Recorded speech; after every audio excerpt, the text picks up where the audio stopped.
आही दयामय विश्वविहारी घेन दया बही मोर गुहारी जल स्थल वन गिरि आकाश तुम लीला सबुठारे प्रकाश तुमे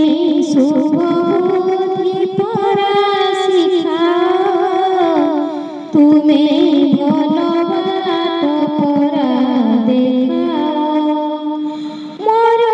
कामकु कराओ सरस मोर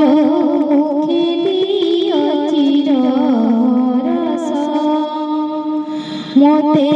फल सुआ निकटे निय नाई सते वा संकटे दुखी रक्षित सेवा कारणे बल दियो मोर कर चरणे सत कहिबाकु किया डरिबी सत कहि पछे मले मरिबी मोती एतिकी शिखाओ साईए मोर धन जन लड़ा नाइए आहे दयामय विश्वविहारी